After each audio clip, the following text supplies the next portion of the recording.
হানজালার গোসল হয়েছিল তৃতীয় আসমানে জমজমের পানিতে। হযরত হানজালা রাদিয়াল্লাহু তাআলা আনহু তিনি সদ্য বিবাহ করেছেন। ওই সময় আমাদের প্রিয় নবী সাল্লাল্লাহু আলাইহি ওয়াসাল্লাম সাহাবীদেরকে বললেন, আমার সাহাবায়ে কেরাম, তোমরা উহুদের যুদ্ধের জন্য প্রস্তুতি গ্রহণ করো। রাসূলুল্লাহ সাল্লাল্লাহু আলাইহি ওয়াসাল্লাম হযরত হানজালা রাদিয়াল্লাহু তাআলা আনহুকে বললেন, হানজালা, তোমাকে যুদ্ধে যেতে হবে না। তখন হানজালা রাদিয়াল্লাহু তাআলা আনহু বললেন, ইয়া রাসূলুল্লাহ, আপনি যুদ্ধে যাবেন, কাফেরদের সঙ্গে যুদ্ধ করবেন, আর আমি সেখানে না গিয়ে স্ত্রীর সঙ্গে আমোদ প্রমোদ করব? এটা আমি সহ্য করতে পারবো না, আমাকেও যুদ্ধে নিয়ে চলুন।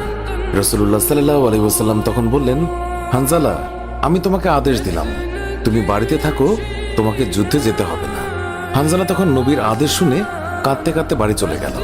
আমাদের প্রিয় নবী সাল্লাল্লাহু আলাইহি ওয়াসাল্লাম সাহাবীদেরকে নিয়ে যুদ্ধে চলে গেছেন। এদিকে সাহাবী হানজালা তার স্ত্রীর সঙ্গে রাত কাটানোর পর তার উপর গোসল ফরজ হয়ে গিয়েছে, তাই সে গোসল করতে গেছেন, পানি নিয়ে দাঁড়িয়েও গেছেন।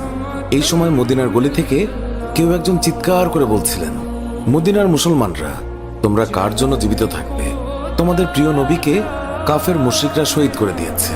এই কথা যেই মাত্র হানজালার কানে পৌঁছালো, তখনই তিনি পানির বালতি ফেলে দিয়ে তার স্ত্রীর কাছে গেল এবং তার স্ত্রীকে বলল, হে আমার স্ত্রী, তাড়াতাড়ি আমার তলোয়ারটা দাও।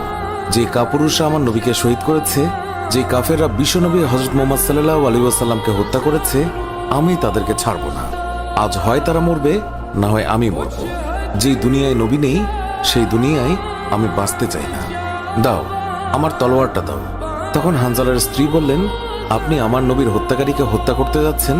যান, আমি বাধা দেব না, আমার বাধা দেওয়ার অধিকার নেই। তবে আপনি দয়া করে গোসল করে পবিত্র হয়ে যান, কেননা আপনার উপর গোসল ফরজ হয়ে গিয়েছে। এছাড়াও আপনি যদি উহুদের ময়দানে শহীদ হয়েও যান, আমি কোনো দুঃখ করব না। উত্তরে হানজালা বললেন, না, যদি আমি গোসল করতে যাই, তবে আমার নবীর হত্যাকারীরা কিছু সময়ের জন্য হলেও বেঁচে থাকবে, এটা আমি হতে দিতে পারি না। আমার যেই দুনিয়ায় আমার নবী বেঁচে নেই, ওই দুনিয়ার পানি দিয়ে আমি গোসল করতে পারি না। এই বলে তিনি তলোয়ার নিয়ে চলে গেলেন। উহুদের ময়দানে তিনি অনেক কাফেরকে হত্যা করলেন। একসময় যুদ্ধ করতে করতে তিনি শহীদ হয়ে গেলেন। যুদ্ধ শেষ হয়ে গেলে আল্লাহর রাসূল সাহাবীদেরকে বললেন, হে আমার সাহাবীরা, তোমরা যাও, গিয়ে দেখো আমার যে সকল সাহাবায়ে কেরাম শহীদ হয়েছে তাদের লাশ সংগ্রহ করো এবং তাদেরকে গোসলবিহীন দাফনের ব্যবস্থা করো। সকল শহীদের লাশ এনে এক জায়গায় রাখা হচ্ছে। নবীজি গুনে দেখলেন ৬৮টি লাশ রয়েছে, ২টি লাশ নেই। একজন তার চাচা হামজা রাদিয়াল্লাহু তাআলা আনহু, আর আরেকজন হানজালা রাদিয়াল্লাহু তাআলা আনহু।